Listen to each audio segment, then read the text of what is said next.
तो हम बहुत दिनों से इनडिसिप्लिन चल रहे हैं। हम अपनी नमाज़ों में कंसिस्टेंट नहीं हैं। हमने जो अल्लाह से और लोगों से जो वादा करते हैं, अल्लाह से वादा ये कि नमाज अल्लाह हमें 5 वक्त बुलाता है, लेकिन हम नहीं जा रहे, और जा भी रहे हैं तो सिर्फ फ़र्ज़ नमाज अदा कर रहे हैं। एहसान के लेवल पे कुछ चीज़ नहीं हो रही है अपन से, बस अपन सिर्फ लाइफ एक गुजार रहे हैं। एंड लोगों से ये वादा जो अपन करते हैं, लोग अपनी ज़ुबान देते हैं एंड जो भी प्रॉमिसेस करते हैं, लेकिन हम उस बात पर नहीं रहते। तो हम इस बात में बहुत लैग कर रहे हैं आई थिंक। एंड हम बहुत दिनों से अनचेक्ड लाइफ गुजार रहे हैं, फ्यूचर की टेंशन्स बहुत ज़्यादा ले रहे हैं। हालांकि अपन जॉब भी करते हैं, मेहनत भी कर रहे हैं, तो भी कहीं ना कहीं अपन अल्लाह पे भरोसा करते हैं, लेकिन कहीं ना कहीं शैतान आ रहा है कि हम ये कैसे करेंगे, फ्यूचर कैसे बनाएंगे एंड ऑल दैट थिंग हमारी दिमाग में चल रही है, over thinking and all that.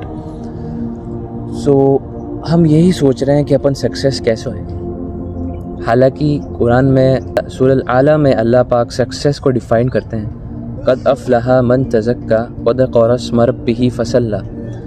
कामयाब है वो शख्स जो अपने डिज़ायर्स को कंट्रोल करता है, अपने नफ्स को पाक करता है और वज़ू करता है और नमाज़ पढ़ने खड़ा होता है। सो इस दुनिया का जो लॉर्ड है अल्लाह, वो सक्सेस को डिफ़ाइन कर रहा है कि कामयाब है वो शख्स जो अपनी नफ्स को पाक करता है, वो नमाज़ पढ़ने खड़ा होता है। सो आई थिंक रियल सक्सेस यही है कि हम अल्लाह की इबादत करें, और इबादत का मकसद ये है कि हम नेक बन जाए बेसिकली। तो बजाय कि हमारा मकसद ये हो, हाँ हालांकि मेहनत करनी चाहिए, मेहनत बहुत ज़रूरी है। अल्लाह के नबी सल्लल्लाहु अलैहि वसल्लम ने कहा है कि जब तक तुम अल्लाह पर चिड़ियाओं की तरह तवक्कल करते हो, अल्लाह तुम्हें तब तक रिस्क देता रहेगा। जैसे कि चिड़िया अपने घोंसले से निकलकर अल्लाह पर तवक्कल कर कर भूखे पेट जाती है और पेट भरकर खाना लेकर आती है। तो हमें मेहनत करनी है, लेकिन तवक्कल अल्लाह पर करना है। एंड फ्यूचर की टेंशन को कैरी नहीं करना है, सवार नहीं करना है, एंड नेक बनने पर फोकस करना है। सो गाइज़, मैं बहुत दिनों से कंसिस्टेंट रहने की कोशिश कर रहा हूँ, डिसिप्लिन रहने की कोशिश कर रहा हूँ। सो मैं इस वीडियो बनाने का मकसद ये है कि अपन साथ में डिसिप्लिन रहते हैं। 10-15 दिनों में रमज़ान आने वाला है गाइस, तो हम कोशिश करते हैं रमज़ान में प्रिपेयर होते हैं। हमें 3 चीज़ों पर फोकस करना है, अपनी नफ्स पर, डिसिप्लिन पर एंड कंसिस्टेंसी पर, राइट। नफ्स पर फोकस ऐसे करना है कि जो मन कह रहा है वो नहीं करना है। अपने जो डिज़ायर्स है, जो इंस्टेंट ग्रेटिफिकेशन है अपना, उसको थोड़ा डिले करना है, थोड़ा सा डिले करना है। जो भी मन कह रहा है वो नहीं करना है। मन में बहुत सी चीज़ें आती हैं, और फितनों का बहुत ज़्यादा दौर है आजकल। और अगर अपन को नफ्स पे काम करना है तो रूटीन सुधारना पड़ेगा। अपन को सुबह उठना ही पड़ेगा, फजर पढ़नी ही पड़ेगी। अगर आपके घर के पास मस्जिद नहीं है, मेरे घर के पास दूर दूर तक मस्जिद नहीं है, बहुत दूर जाना पड़ता है, तो मैं घर पर ही पढ़ता हूँ। एंड उसके बाद मैं फिर बिस्तरों में नहीं जाता हूँ, कोशिश कर रहा हूँ आजकल, और इंशाल्लाह आगे भी ऐसा करूँगा। मैं जैसे कि अभी मेरा घर के पास रनिंग ग्राउंड है, तो मैं अभी रनिंग करके आया हूँ, जस्ट अभी वीडियो शूट कर रहा हूँ, तो ताकि मेरी एनर्जी सही डायरेक्शन में बहे, राइट।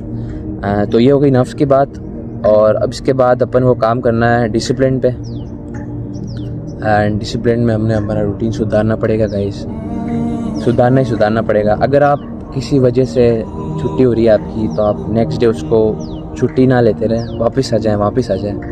एंड अल्लाह से दुआ करें कि डिसिप्लिन बना दें, एंड कंसिस्टेंसी पे काम करना है गाइस। अब बहुत से लोग कहते हैं कि कंसिस्टेंसी कहाँ से लाएं हम, हमें मोटिवेशन नहीं है हमारे पास।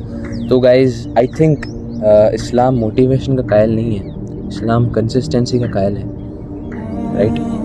एंड भले ही मन ना हो, जैसे कि आज मेरा मन नहीं था रनिंग पर आने के लिए, लेकिन मैं आया हूँ अल्हम्दुलिल्लाह। सो गाइज़, मैं ये कहना चाह रहा हूँ, रमज़ान आने वाला है, हम अपना रूटीन सुधारते हैं, हम अपने कैरेक्टर पर काम करते हैं, बजाय कि फ्यूचर्स की टेंशन्स को सर पे सवार करने के। मेहनत करते हैं लेकिन टेंशन नहीं लेते हैं, एंड अपने कैरेक्टर पे काम करते हैं, बेसिकली नेक बनते हैं, राइट। ये मकसद है अपना। हम नेक बनने ही दुनिया में आए, और हर चीज़ को, चाहे वो ऑफिस में काम कर रहे हैं, मैं वीडियो शूट कर रहा हूँ, या अपने माँ बाप को टाइम दे रहे हैं, या किसी से भी बात कर रहे हैं, उसको एहसान के लेवल पे करते हैं। अभी जो रील स्क्रॉलिंग करते हैं अपन, उससे अपना कंसंट्रेशन पावर बिल्कुल ज़ीरो हो चुकी है। अपन बात किसी और से करते हैं और रहते कहीं और हैं, राइट। उसको थोड़ा एटलीस्ट रमज़ान तक फोकस करते हैं, रमज़ान के बाद देखी जाएगी, तो इससे अपने को फ़ायदा ये होगा कि बहुत सा सुधार आएगा इंशाल्लाह। बेशक वो मुराद को पहुंच गया जो पाक हुआ और अपने परवरदिगार का नाम लेता रहा और नमाज पढ़ता रहा।